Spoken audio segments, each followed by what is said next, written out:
한 주간도 평안하셨죠? 참으로 시간이 빨리 지나는 것 같습니다. 한 주가 지나서 새로운 모습으로 이렇게 성도님들을 찾아뵙게 되었습니다. 오늘은 23번째 시간으로 죽음과 종말에 대해서 함께 이야기 나누려고 합니다. 코로나를 겪으면서 사람들이 죽음에 대해서 관심이 높아졌다고 합니다. 그동안 죽음에 대해서 진지하게 생각할 시간이 많이 없었지만 전염병의 확산으로 뜻하지 않게 목숨을 잃으시는 분들도 많고 언제라도 죽음이 나에게 찾아올 수 있음을 다른 때보다도 더 직접적으로 느끼고 있기 때문이라고 합니다. 죽음은 누구에게나 반드시 찾아옵니다. 그래서 우리는 모두 죽음을 향해 하루하루 달려가고 있다라고 표현을 하기도 합니다. 세상의 그 누구도 죽음을 향한 발걸음을 막을 수는 없습니다. 비록 우리는 죽음을 향해 가는 발걸음을 막을 수는 없지만 죽음을 준비하는 자세는 사람마다 다 차이가 있습니다. 인생의 날수가 정해져 있고 하나님께서 부르실 날이 반드시 찾아옴을 인정하면서 주님과 함께 그 시간을 준비하는 사람들에게 죽음은 소망으로 가득한 영원한 삶이 시작되어지는 순간이지만 반대로 아무런 준비 없이 죽음을 맞이하는 사람들에게 이 시간은 모든 것이 끝나는 종말의 순간으로 여겨지게 될 것입니다. 그렇다면 우리 성도님들께서는 지금 죽음 앞에서 어떠한 모습으로 서 계신가요? 이제 교리학교의 마지막 단원인 종말에 대해서 오늘부터 4번의 강의를 통해서 함께 살펴보도록 하겠습니다. 오늘은 첫 번째로 죽음의 의미와 종류에 대해서 살펴볼 텐데요. 죽음의 의미에는 일반적인 의미와 성경적인 의미가 있습니다. 그리고 죽음의 종류에는 육체적인 죽음, 영적인 죽음, 영원한 죽음이 있는데 이게 무엇을 뜻하는지 함께 이야기해 보겠습니다. 두 번째로는 죽음 이후의 변화의 상태에 대해서 이야기 나눌 때 몸의 변화, 영혼의 변화를 이야기해 보고 그리고 죽음 이후의 상태, 즉 중간 상태에 대해서 함께 이야기 나누겠습니다. 그리고 세 번째로는 죽음에 대한 태도, 즉 죽음을 맞이하는 자세에 대해서 이야기 나눌 텐데요. 첫 번째로는 죽음을 두려워하지 말아야 한다라는 것, 그리고 두 번째로 죽음을 기억하며 영생에 합당하게 살아야 한다는 것, 세 번째로 죽음을 소망하며 살아가야 한다는 것, 네 번째로 예수 그리스도를 믿지 않는 자들에게 복음을 힘써 전해야 한다는 것, 이것이 과연 무엇을 의미하는지 함께 자세히 이야기 나누도록 하겠습니다. 그렇다면 첫 번째로 죽음이란 과연 무엇일까요? 그리고 죽음에는 어떠한 죽음이 있는지 함께 이야기 나누어 보겠습니다. 죽음은 일반적으로 사람들이 받아들이고 생각하는 의미와 성경에서 말하는 의미가 각각 있는데 이 두 의미는 분명한 차이를 보이고 있습니다. 죽음에 대한 일반적인 의미는 세상이 말하는 죽음은 생물학적인 기능이 중지되고 한 인격과 삶이 끝나는 현상을 말합니다. 즉 인간은 죽음을 일생 동안 자신이 구축해 놓은 모든 것들을 더 이상 유지하지 못하는 모든 것의 끝으로 받아들이고 있습니다. 그렇다 보니 언제인지는 알 수 없지만 자신에게 찾아올 그 죽음에 대해서 불안한 마음을 갖게 됩니다.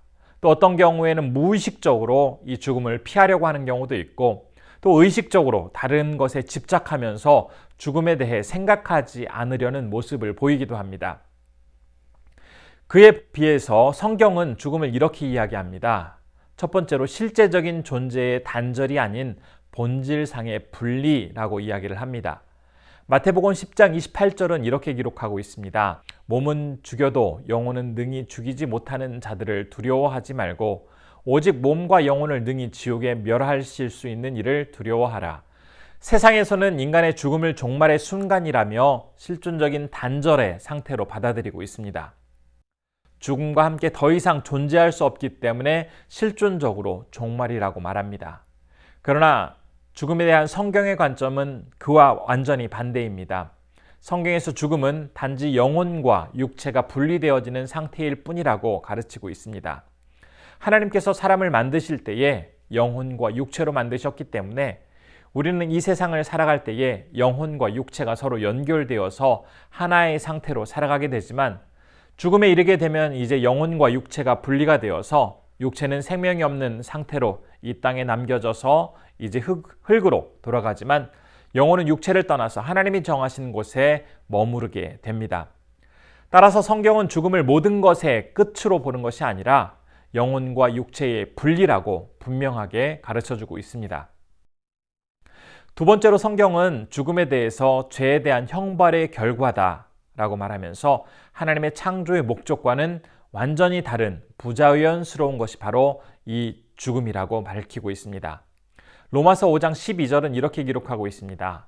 그러므로 한 사람으로 말미암아 죄가 세상에 들어오고 죄로 말미암아 사망이 들어왔나니 이와 같이 모든 사람이 죄를 지었으므로 사망이 모든 사람에게 이르렀느니라. 일반적으로 죽음을 그 사람의 운명으로 자연스럽게 누구나 맞이하는 결과라고 받아들이고 있습니다. 그러나 성경에서는 원래 죽음은 인간의 일부가 아니며 창조의 목적과는 맞지 않는 부자연스러운 것이라고 말하고 있습니다. 왜냐하면 죽음은 인간이 죄를 지은 결과로 이 세상에 들어왔기 때문입니다. 인간이 죄를 짓기 전까지 이 세상에는 죽음이 존재하지 않았습니다. 만일 인간이 계속해서 범죄하지 않았다면 여전히 죽음은 결코 존재하지 않았을 것입니다. 하나님은 인간을 창조하실 때 하나님과 인간, 그리고 인간과 다른 인간, 그리고 인간과 모든 자연 그 환경 간에 영원한 교제를 누릴 수 있도록 창조하셨습니다. 그런데 죄가 세상에 들어오면서 이러한 관계가 모두 다 파괴되어지고 창조의 목적 또한 파괴가 되었습니다. 죄의 싹, 즉 죄의 결과로 나타나게 된 이 죽음 때문에 하나님과의 관계가 끊어지고 다른 사람들과의 관계가 끊어지고 자연환경과의 교제가 모두 단절되었습니다. 인간은 이제 코끝에서 숨이 멈추는 그 생물학적인 죽음을 맞이할 수밖에 없게 되었습니다. 죽음은 원래부터 계획된 자연스러운 현상이 아니라 하나님이 정하신 인간의 삶을 거역하는 현상입니다. 하나님은 인간을 창조하시면서 영원히 함께 교제하며 살아가기를 원하셨기 때문에 인간의 죽음은 하나님의 뜻과는 다른 것이라고 우리는 분명히 기억해야겠습니다. 세 번째로 성경에서 이야기하고 있는 죽음은 그리스도인에게 죽음은 성화의 일부다라고 가르치고 있습니다. 로마서 8장 1절과 2절은 이렇게 기록되어 있습니다. 그러므로 이제 그리스도 예수 안에 있는 자에게는 결코 정죄함이 없나니 이는 그리스도 예수 안에 있는 생명의 성령의 법이 죄와 사망의 법에서 너를 해방하였습니다. 죽음은 죄에 대한 형벌로 인간에게 주어졌습니다. 그런데 놀라운 사실이 있습니다. 인간이 받아야 할 죄에 대한 형벌을 하나님의 아들이신 예수 그리스도께서 대신 다 받아주셨습니다. 따라서 예수님이 나를 대신하여 모든 죄에 대한 형벌을 다 담당하시고 나의 죄를 용서해 주셨다는 이 사실을 받아들이면 죄에 대한 형벌을 받을 의무가 완전히 사라지게 됩니다. 참 감사한 일입니다. 예수 그리스도를 믿기만 하면 죄의 문제가 모두 해결받고 의롭게 되어서 하나님과 화목한 관계를 회복할 수 있게 되었습니다. 그러면 이렇게 질문하는 분이 계실 것입니다. 하지만 그리스도인들도 결국은 죽음을 맞이하게 되지 않습니까? 그런데 중요한 차이점이 있습니다. 예수 그리스도를 믿지 않을 때 죽음은 죄에 대한 형벌이지만, 그래서 이 죽음을 맞이하는 것이 너무나 두려운 순간이 되지만 예수 그리스도를 믿고 난 이후에 모든 죄의 문제가 해결된 이후에는 죽음은 더 이상 두렵고 피하고 싶은 순간이 아니라 거룩하신 예수님을 닮아 영화로운 단계에 이루어지는 참으로 영광스러운 순간입니다. 인간에게 죽음은 끝이 아니라 영원한 삶을 위한 하나의 과정이며 예수님께서 다시 오실 때 부활하신 예수님처럼 다시 육체를 입고 부활하여 영원히 살아갈 수 있게 됩니다. 네 번째로 성경이 말하는 이 죽음은 그리스도인에게 있어서 이 죽음은 하나님을 섬기는 소명 완료의 표시입니다. 요한계시록 14장 13절은 이렇게 기록하고 있습니다. 또 내가 들으니 하늘에서 음성이 나서 이르되 기록하라 지금 이후로 주 안에서 죽는 자들은 복이 있도다 하시매 성령이 이르시되 그러하다 그들이 수고를 그치고 쉬리니 이는 그들의 행한 일이 따름이라 하시더라. 예수님은 이미 죽음에 대해서 승리를 거두셨습니다. 그러므로 영원한 생명을 얻게 된 그리스도인에게 있어서 죽음은 두려움과 공포의 대상이 아닙니다. 우리는 죽음을 넘어서 하나님의 임재 속에서 맞이하게 될 영원한 미래를 바라볼 수가 있게 되었습니다. 그렇다 보니 더 이상 죽음이 가져오게 되어지는 어떤 고립감, 단절 이런 것들 때문에 불안해하지 않을 수가 있습니다. 하나님은 우리를 당신과 교제하도록 만드셨기 때문에 세상 사람들이 그 실존의 끝으로 받아들이고 있는 이 죽음의 순간이 우리에게 있어서도 모든 것이 끝나는 시간이 아님을 분명히 알 수가 있습니다. 특별히 우리 안에 거하시는 성령님께서 이 하나님의 약속에 대한 그것을 우리가 분명히 받아들일 수 있도록 확고한 믿음을 허락해 주시기 때문에 생물학적인 그러한 죽음의 순간에도 우리는 담대함과 확신 속에서 그 순간을 맞이할 수가 있습니다. 성경에 등장하는 많은 믿음의 사람들이 삶과 죽음을 초월한 삶을 살 수 있었던 이유 또한 바로 그러한 이유 때문입니다. 바울의 경우에 빌립보서 1장 20절과 21절에서 이렇게 고백을 하고 있습니다. 나의 간절한 기대와 소망을 따라 아무 일에든지 부끄러워하지 아니하고 지금도 전과 같이 온전히 담대하여 살든지 죽든지 내 몸에서 그리스도가 존귀하게 되게 하려 하나니 이는 내게 사는 것이 그리스도니 죽는 것도 유익함이라. 그리스도인들은 죽음의 공포와 두려움을 극복한 사람들입니다. 그렇다 보니 예수님을 위해서 오히려 목숨을 내어드리는 결정까지도 얼마든지 할 수가 있습니다. 죽음이 죄의 결과로 받아들여졌을 때에는 개인의 실존의 종말로서 생명 위에 더 어둠의 그 그림자를 들이우는 공포의 순간이지만 예수 그리스도를 통해서 죽음의 의미가 완전히 바뀌게 된 이후 그리스도인들에게 죽음은 단지 이 땅에서 하나님을 섬기는 그 소명을 완료했다라는 그러한 표징에 불과합니다. 뿐만 아니라 성도에게 죽음은 이제 안식으로 들어가는 문, 인생의 염려와 고통으로부터 자유롭게 해방되어지는 그러한 통로가 되게 됩니다. 만일 죽음에 대한 공포와 두려움이 여전히 마음속에 자리 잡고 있다면 모든 죄값을 대신 치르시고 죽음 당하신 주님, 그리고 죽음을 이기고 다시 부활하신 예수 그리스도를 진심으로 믿음으로써 예수님처럼 우리 역시 부활하여 영원한 생명을 누리며 살아가게 될 것이다 라는 이 천국 소망을 갖게 될 때에 더 이상 죽음은 조금도 두려워하지 않게 됩니다. 그렇다면 죽음에는 어떠한 종류들이 있는지 계속해서 보겠습니다. 첫 번째로는 육체적인 죽음입니다. 육체적인 죽음은 즉 생물학적인 죽음으로서 영혼과 육체가 분리될 때에 일어나는 죽음입니다. 즉 사람들이 일반적으로 말하는 대부분의 죽음을 바로 일컫고 있는데요. 이 죽음에 대해서 그 누구도 예외될 수가 없습니다. 죽음에는 또한 영적인 죽음이 있습니다. 인간의 영혼이 하나님과 단절되어서 분리된 상태를 말합니다. 즉 영적인 생명이 사라진, 영적으로 죽어있는 상태입니다. 비록 사람이 생물학적으로 살아있다 할지라도 하나님과 단절되고 분리된 채 하나님과 아무런 관계를 누리고 있지 못하다면 영적으로 죽은 상태입니다. 인간은 하나님과 더불어 교제하게 될 때에 영적으로 생명을 얻을 수 있고 영적으로 살아있을 수 있게 됩니다. 세 번째로는 영원한 죽음의 상태가 있습니다. 이 영원한 죽음이라는 것은 영원한 영적 죽음을 의미합니다. 즉 육체적인 죽음을 맞이한 사람은 예수님께서 이제 재림하실 때에 모두 부활하게 되어지는데 어떤 사람은 생명의 부활로 또 어떤 사람은 사망의 부활로 부활하게 됩니다. 바로 하나님과 함께 살아간 사람들은 생명의 부활을 맞이하게 되지만 하나님과 단절된 채 그의 영혼이 죽은 사람들은 부활할 때에 사망의 부활에 이르게 됩니다. 사망의 부활에 이르게 되는 사람들은 영원한 지옥 불못에서 영원히 형벌받는 상태로 살아가게 될 것입니다. 성경에는 이 사망의 부활, 이것을 둘째 사망이라고 부르고 있습니다. 그렇다면 이제 우리가 두 번째로 죽음 이후에 우리가 어떻게 변하게 되어지는지, 우리의 상태는 어떠한 것인지에 대해서 함께 이야기 나누겠습니다.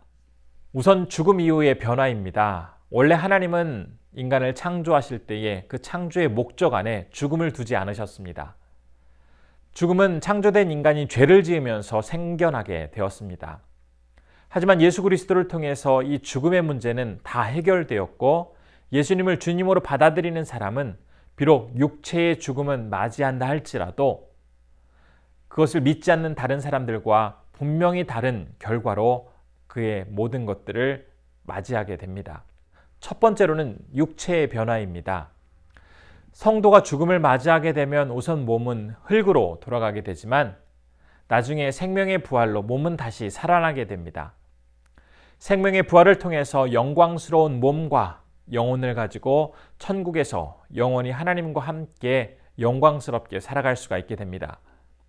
반면에 불신자의 경우에는 육체의 죽음 이후에 몸이 흙으로 돌아가서 나중에 다시 부활되는 것은 동일한데 그들의 부활은 생명의 부활이 아닌 심판의 부활, 사망의 부활입니다. 몸이 다시 살아나기는 하지만 그들의 몸과 영혼은 영원한 그 지옥에서 형벌을 받으면서 저주스럽고 불행한 그러한 삶을 살아가야 합니다. 따라서 지금 예수 그리스도를 분명히 믿고 있다면 우리의 숨이 멈추어 무덤 속에 들어가게 되는 그런 상황이 발생한다 할지라도 조금도 두려워할 필요가 없습니다. 무서워하거나 힘들어할 필요가 없습니다.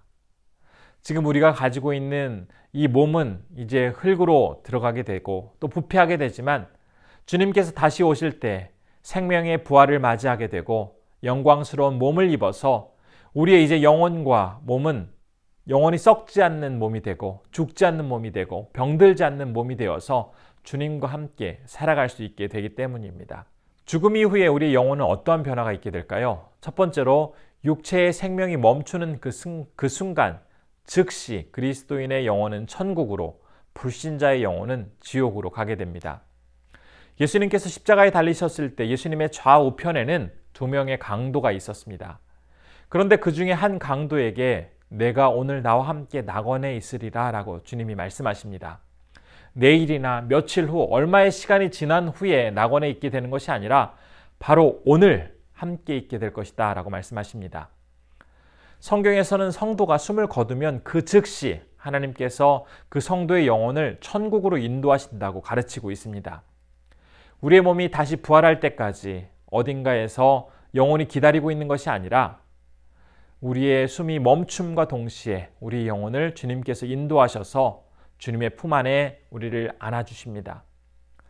몸이 없는 영혼만이 천국에서 누리는 그 복이 어떤 것인지 우리는 경험해 보지 못하였기 때문에 참 이해하기가 쉽지 않지만 분명한 사실은 몸이 아직 부활하지 못했다고 해서 천국에서 행복을 느끼지 못하거나 부족한 상태로 지내는 것은 절대 아닙니다. 두 번째로 그리스도인이든 불신자든 죽는 순간에 그들의 영혼이 들어갈 처소에 알맞게 변화됩니다. 불신자라 하더라도 이 세상을 살아가게 될 때에 도덕성, 선을 향한 열심, 헌신적인 희생 등의 고상한 인격을 갖추고 살아갈 수가 있습니다. 그것이 가능한 이유는 하나님께서 그들에게도 일반 은총을 허락해 주셨기 때문입니다. 심지어 어떤 경우에는 성도들보다도 더 훌륭한 인품을 가진 불신자들도 있습니다. 그러나 죽음의 순간에 이르게 되면 불신자들에게 허락되었던 이 모든 일반 은총은 다 제거됩니다. 왜냐하면 불신자들이 가게 될 그 지옥은 하나님과 완전히 분리된 장소이기 때문에 더 이상 하나님이 허락하시는 어떠한 은혜도 미치지 않게 되고 모두 사라지게 됩니다. 반면에 성도는 죽는 순간 완전히 거룩한 상태로 변화합니다. 이것은 우리가 16강에서 배웠던 구원의 이 순서와 과정에서 성화 다음에 이제 우리가 영화에 이르게 되어지는데 바로 이 죽음을 통해서 성화에서 영화로 이루어지게 됩니다. 숨을 거두는 순간 이제는 아무도 천국에서 부끄러운 얼굴로 부족한 모습으로 서지 않도록 완전히 영화로운 거룩한 단계로 주님께서 변화시켜 주십니다. 천국에서 찬양하고 예배하고 하나님께 영광 돌리며 우리는 살아가게 되어지는데 그런데 인간의 그 악한 본성을 가지고 그러한 일들을 상상했을 때 혹시 좀 지루하면 어떻게 하지? 너무 단순한 생활 아닐까라는 그런 생각을 하실 수도 있을 것입니다. 그러나 완전히 거룩한 상태로 천국에서 하나님을 찬양하며 하나님과 함께 하나님께 영광 돌리며 살아가는 그 삶은 감히 우리의 생각으로는 상상할 수 없을 만큼 기쁘고 행복하고 전혀 지겹지 않은 그러한 삶이 될 것입니다. 그렇다면 두 번째로 죽음 이후의 인간의 상태, 과연 어떤 상태가 될까요? 이 상태를 우리는 중간 상태라고 부릅니다. 육체와 영혼이 분리되어서 이제 육체가 부활될 때까지 기다리는 이 상태입니다. 주님께서 하늘로 올라갔을 때 올라가신 그대로 이 땅에 다시 오실 것이다 라고 약속을 해주셨습니다. 그런데 예수님의 이 재림의 때는 곧 최후의 심판의 때입니다. 만일 우리가 살아서 이 최후의 심판의 때를 맞이하게 되면 우리가 주님과 함께 살아간 사람들은 예수님의 재림과 함께 우리의 몸이 자연스럽게 부활의 영광스러운 몸으로 변화하게 됩니다. 그런데 예수님의 이 재림 전에 이 세상을 떠난 사람들의 몸은 흙으로 돌아간다 할지라도 그들의 영혼은 어떻게 되는지 참 궁금합니다. 육체의 죽음 이후부터 이제 우리가 육체가 부활할 때까지 그 기간을 중간기라고 부르고 이 상태를 중간 상태라고 부릅니다. 성경에서는 그리스도인들이 죽음 이후에, 육체의 죽음 이후에 즉시 예수님과 함께 낙원에 살게 되어지고 육신의 부활을 기다리게 되지만 불신자들의 영혼은 육체의 죽음 이후에 바로 즉시 지옥에 머물면서 육신의 부활, 즉 사망의 부활을 기다리게 된다고 증거하고 있습니다. 그렇기 때문에 우리의 영혼이 어디에 머물거나 떠돌아다니는 것이 아니라 그리스도인들, 주님을 믿는 사람들은 즉시 하나님께 올라가고 믿지 않는 사람들은 지옥에 떨어지게 됩니다. 그렇다면 세 번째로 죽음에 대한 태도, 죽음을 맞이하는 우리의 자세에 대해서 함께 살펴보려고 합니다. 그렇다면 죽음 앞에서 우리 그리스도인들은 어떻게 살아야 할까요? 첫 번째로 죽음을 두려워하지 말고 살아야 하겠습니다. 죽음은 이야기했던 것처럼 모든 것의 끝이 아니라 종말의 순간이 아니라 완전한 삶의 시작이요, 완성입니다. 전도서 7장 1절은 이렇게 기록하고 있습니다. 좋은 이름이 좋은 기름보다 낫고 죽는 날이 출생하는 날보다 나으며. 지금 전도서의 기자가 밝히고 있는 것처럼 죽음은 영원한 영광을 누리는 삶에 동참하는 이제 관문을 통과하는 시간입니다. 그렇기 때문에 죽음을 믿음으로 받아들이게 될 때 죽음은 결코 두렵지 않습니다. 두 번째로 죽음을 기억하며 영생에 합당한 삶을 살아야 하겠습니다. 한 번뿐인 인생은 이제 속히 지나가게 됩니다. 하지만 죽음은 전혀 예상하지 못한 순간 갑자기 우리에게 찾아오게 됩니다. 따라서 우리에게 반드시 찾아오게 될, 비록 그 순간과 그 시기는 알 수 없지만 반드시 찾아오게 될 죽음을 인정하고 봉사와 섬김의 자세로 그리스도 안에서 영생에 합당한 삶을 살아가는 것이 죽음에 임하는 우리의 모습입니다. 세 번째로는 죽음을 소망하며 살아가야 하겠습니다. 육체의 죽음은 함께하던 많은 사람들과의 헤어짐의 순간이기 때문에 사람들은 이 시간들을 슬퍼합니다. 그러나 인간적인 이별의 순간은 바꾸어 얘기하면 예수님과 직접 만나는 영광스럽고 참으로 복된 순간입니다. 그렇기 때문에 우리의 그 이별에 대해서 너무나 많이 슬퍼해서는 안 되겠습니다. 하나님께서는 이 성도의 죽음을 너무나 존귀하고 귀중하게 여기십니다. 따라서 이 성도의 죽음은 하나님의 영광 안에서 다 이루어지고 있고 죽음 이후에 누리는 많은 복들을 하나님께서 예비하시고 하나님의 은혜 가운데 이 모든 것들을 이루어 가십니다. 우리는 죽음 이후에 누리게 될 영광스러운 시간들에 대해서 자주 그리고 깊이 묵상하면서 죽음을 소망해야 하겠습니다. 또 네 번째로 예수 그리스도를 믿지 않는 자들에게 복음을 힘써 전파해야 할 그러한 사명도 우리에게 있습니다. 지금까지 쭉 우리가 죽음에 대해서 이야기해 보면서 아마 우리 마음속에는 두 가지 생각이 들었을 것입니다. 죽음에 대해서 믿음 있는 사람들에게 있어서는 이 순간이 참으로 영광스러운 순간이 되고 장차 맞이할 종말의 순간에도 너무나 영광스럽고 기쁜 순간이 되지만 반대로 아직 믿지 않는 사람들, 특별히 내 가족이나 주변 사람들에게 이 죽음의 순간, 종말의 순간은 너무나 고통스럽고 슬픈 순간이 될 것이다 라고 생각을 해보면 우리의 마음이 많이 무거워지기도 합니다. 그런데 이렇게 불신자들에 대한 안타까운 마음을 갖는 것으로 그쳐서는 안 되겠습니다. 아직 죽음의 의미, 또 영원한 생명을 우리에게 허락하시는 예수 그리스도에 대해서 알지 못하는 사람들에게 그들이 맞이할 이 지옥의 심판이 얼마나 비참하고 고통스러운 것인지에 대해서 때를 얻든지 못 얻든지 우리가 늘 부지런히 전해야 하겠습니다. 이제 우리가 함께 오늘 살펴본 내용에 대해서 한번 정리해 보겠습니다. 우리는 첫 번째로 죽음의 의미와 종류에 대해서 이야기 나누어 보았습니다. 죽음의 의미는 일반 사람들이 생각하는 의미와 성경이 말하는 의미가 차이가 있는데, 특별히 성경에서는 이 죽음에 대해서 실제적인 존재의 단절이 아니라 본질상의 분리라고 가르치고 있고, 죄에 대한 형벌의 결과로 하나님의 창조 목적과는 다른 부자연스러운 것이라고 가르치고 있습니다. 또한 성경에서는 그리스도인에게 죽음은 성화의 일부분이라고 말하고 있고, 또 그리스도인에게 있어서 죽음은 하나님을 섬기는 소명의 완료의 표시다라고 가르치고 있습니다. 그리고 죽음의 종류는 우리의 이 생물학적인 죽음을 의미하는 육체적인 죽음과 또 하나님과의 관계가 없는 영적인 죽음, 영원히 영적인 죽음을 맞이하게 되는 영원한 죽음, 이 세 가지로 나눌 수 있다고 말씀을 드렸습니다. 그리고 죽음 이후의 변화와 상태에 대해서는 우리가 죽음을 이제 맞이하게 될 때 몸이 어떻게 변하는지, 우리 영혼이 어떻게 변하는지에 대해서 살펴보았습니다. 특별히 우리 영혼의 경우에는 믿는 사람들은 죽는 순간 천국에 이르게 되지만, 믿지 않는 사람들은 그 영혼이 바로 지옥으로 가게 됨을 말씀드렸습니다. 두 번째로, 그리스도인들은 죽음의 순간에 우리의 영혼은 각자 가게 될 처소에 알맞게 변화되어짐 또한 말씀을 드렸습니다. 그리고 죽음 이후의 상태에 대해서, 이 중간 상태에 대해서 말씀드릴 때 우리의 영혼이 어느 곳에서 떠돌거나 어느 다른 곳에 있는 것이 아니라 믿음의 사람들은 바로 천국으로, 믿지 않는 사람들은 지옥으로 곧바로 가게 됨을 말씀드렸습니다.